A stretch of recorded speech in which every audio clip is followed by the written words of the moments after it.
형제자 여러분 안녕하세요. 오늘은 7월 18일 수요일 기적을 가져온 믿음과 사랑이라는 제목으로 누가복음 5장 12절부터 26절까지를 묵상하겠습니다. 12절 예수께서 한 동네에 계실 때에 온몸에 나병 들린 사람이 있어 예수를 보고 엎드려 구하여 이르되 주여 원하시면 나를 깨끗하게 하실 수 있나이다 하니.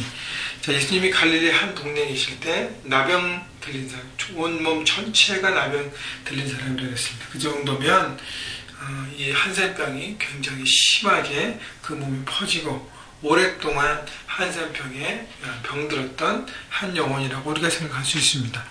자, 아마 예수님에 대한 소문을 들었을 거예요.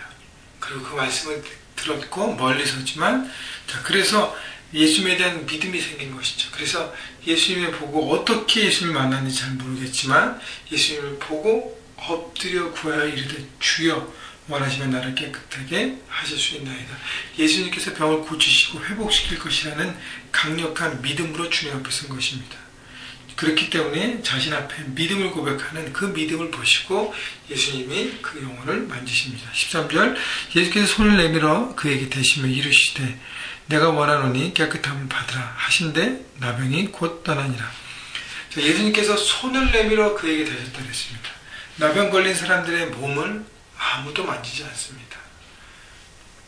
또 당시에는 이렇게 정결한 어떤 그런 부분이 있기 때문에 부정하다 여겼기 때문에 아무도 만지지 않습니다. 또 보통 사람들과 격리되어서 살아갑니다. 그렇기 때문에 누군가 나를 만졌다는 것은 내 마음과 내 영혼에 대한 회복도 주님은 보여주신 것입니다. 결국 육신의 나병도 고쳐주신 거고 또 하나는 마음의 상처와 아픔도 예수님께서 만지시고 치료한 것입니다. 그래서 예수님의 회복은 온전한 회복이에요. 우리가 예수님 앞에 우리의 문제와 우리의 상황과 어떤 우리의 상처와 아픔과 쓴뿌리를 들고 주님 앞에 나갈 때 주님께서 그것만 고치는 것이 아니라 우리 몸 전체를 고쳐주신 것이죠. 그래서 마음이 회복되니까 육신의 질병도 회복되고 여러 가지가 다 전인적으로 회복되는 것입니다. 결국 그 믿음의 출발이었다는 것이죠. 예수님께서 분명히 고쳐줄 것이라는 믿음, 그 믿음으로 나갔기 때문에 예수님께서 고쳐주시고 예수님은 그 사람이 원하는 나병뿐 아니라 마음의 상처와 아픔과 쓴뿌리도 만져주시고 모든 것들을 품어주시고 회복시켜 주셨다는 것입니다. 14절 예수께서 그를 경고하시되 아무에게도 이르지 말고 가서 제사장에게 내 몸을 보이고 또 내가 깨끗하게 됨으로 인하여 모세가 명한 대로 예물을 드려 그들에게 입증하라 하셨더니, 자, 지금 예수님께서 자신을 드러내고 활발하게 하나님의 아들 되심을 선포할 때가 아니기 때문에 사역의 초기 때문에 그 모든 병고침에 대해서 잠잠을 하고 말씀하시고 대신 유대인의 율법에 따라서 나병에서 나은 사람이 제사장에게 보이고 정결의식을 하고 그 모든 걸 통해서 공동체로 들어오는 그 절차와 과정을 밟으라고 얘기합니다. 그러니까 절차와 과정을 존중하시는 예수님이에요. 예수님은 법을 존중하십니다. 또 규칙을 존중하십니다. 그래서 하나님을 어게인스트하고 잘못된 것을 우리가 지킬 수 없지만 기본적인 법과 질서를 존중하면서 절차를 밟아나가서 모든 과정을 하게 하는 것을 예수님은 존중하시는 것이죠. 그래서 그냥 그런 걸 모두 무시하고 멋대로 한다, 그건 아니라는 것이죠. 자, 예수님의 소문이 15절 더욱 퍼지며 수많은 무리가 말씀도 듣고 자기 병도 고침을 받고자 해 모여오되 16절 예수는 물러가서 한적한 곳에서 기도하시니. 자, 더 많은 사람들이 예수님의 소문을 듣고 몰려왔지만 예수님은 물러가서 한적한 곳에 기도하셨다고 했습니다. 예수님은 바빠지면 바빠질수록 사역의 책임이 더 많아지면 많아질수록 어떻게 하셨어요?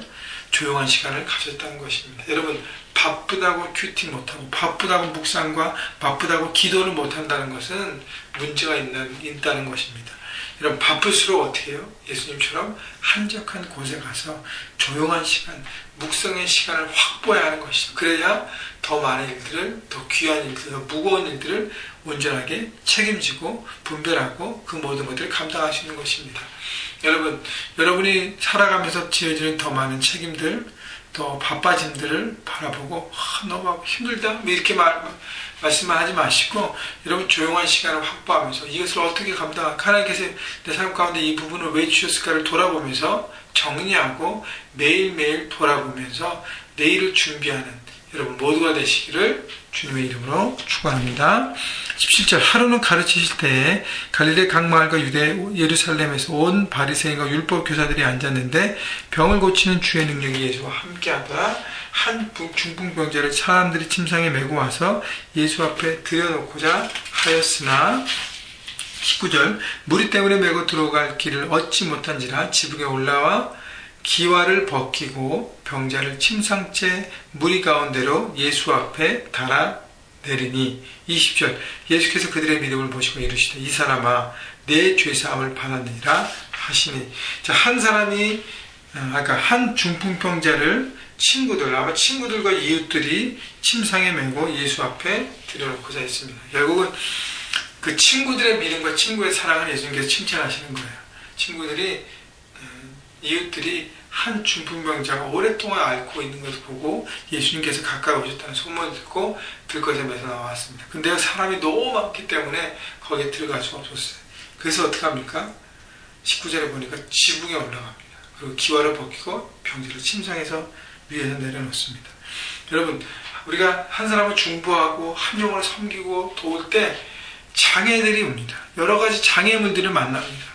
그때 포기하지 말라는 것이에요. 이 영혼이 주님 앞에 나와서 완전히 회복되고 주님의 사람, 하나님의 사람으로 구원받는 하나님의 자녀로 우뚝 설 때까지 어떻게 해요? 포기하지 말라는 것입니다. 방법을 찾는 거예요. 기도하면서 하나님 뜻이 어딨는지 이런 쉽게 한 영혼에서 포기하지 마십시오. 실효철 주일 제가 설교를 드리면서 2012년 후반기 내가 품고 섬겨야 될 한 영혼에 대한 설교를 했습니다. 여러분 어떤 영혼을 지금 품고 섬기고 기도하고 계십니까? 그 영혼을 계속적으로 포기하지 않고 기도하고 중보하고 사랑으로 섬길 때 하나님의 역사가 그 영혼 가운데 나타나는 것입니다. 20절 예수께서 그들의 믿음을 보시고 누구의 믿음이에요? 들것을 가져온 친구들, 이웃들의 믿음을 보시고 이 사람은 내 죄사함을 받았느니라. 믿음이 중요한 것입니다. 믿음으로 포기하지 않고 나아갈 때 한 영혼 회복되고 본인들도 회복되는 것입니다. 21절 서기관과 바리새인들이 생각하여 이르되 이 신성 모독하는 자가 누구냐? 오직 하나님 외에 누가 능히 죄를 사하시겠느냐? 자, 자신들의 눈앞에 벌어진 병고침의 기적과 역사들 내 죄사함을 받았느냐라는 하나님의 선포를 바라보고 주관적으로 생각했습니다. 죄사함이라는 그 단어만 생각하고 예수님을 궁지에 자신들의 기득권을 위협하고 자신의 유대교의 어떤 기득권과 그 모든 것들을 위할 사람이 아닌지 분별하고 온 거 아니에요. 그것만 생각한 것이죠. 그러나 예수님은 이들의 생각을 간파하셨습니다. 22절 볼까요? 예수께서 그 생각을 아시고 대답하여 이르시되 너의 마음에 무슨 생각을 하느냐? 죄사함을 받았느냐 하는 말과 일어나라 걸어가라 하는 말이 어느 것이 쉽겠느냐? 죄사함을 받았느니라 일어나 걸어라 하는 말이 어느 것이 쉽겠느냐? 예수님은 그들의 마음, 서기관과 바리새인들의 마음을 아시기 때문에 정통으로 그들에게 지혜로운 질문을 던지신 것입니다. 꼼짝할 수 없도록. 그 다음에 어떻게 해요? 24절 그러나 인자가 땅에서 죄를 사하는 권세가 있는 줄을 너희로 알게 하리라 하시고 중풍병자에게 말씀하시되 내가 내게 이르노니 일어나 내 침상을 가지고 집으로 가라 하시매. 예수님은요 항상 죄사함이 먼저입니다. 그리고 병을 고치는 것입니다. 병 고치는 것은 그 다음이에요. 우리 죄가 사해지고 하나님의 아들 구원자가 되는 우리 영혼이 하나님 나라에 입성하는 것이 첫 번째라는 것입니다. 그 다음에 병 고침이에요. 그렇기 때문에 문제 해결을 위해서 주님 앞에 나오지만 예수님께서는 그 문제보다 영혼의 문제, 구원의 문제를 해결해 주시고 그 다음에 그 문제도 돌봐주시는 것입니다. 25절 그 사람이 그들 앞에서 곧 일어나 그 누웠던 것을 가지고 하나님께 영광을 돌리며 자기 집으로 돌아가니 모든 사람이 놀라 하나님께 영광을 돌리며 심히 두려워하여 이르되 오늘 우리가 놀라운 일을 보았다 하리니 하나님의 역사가 일어나는 현장에 26절에 보니까 하나님께 영광을 돌리는 모두의 놀람이 있습니다. 하나님께 영광을 돌리는 거죠. 그 다음 뭐예요? 심히 두려워해요. 심히 두려워해요. 하나님에 대한 경외함과 두려움이에요. 하나님과 우리 인간과의 차이를 분명히 경험하는 것이죠. 그리고 하나님의 두려움, 하나님의 존재를 경험하게 되는 것입니다. 여러분, 우리 삶 가운데 늘 믿음으로 나가면서 하나님의 경험할 때 하나님에 대한 두려움 속에서 우리는 살아가는 것이죠.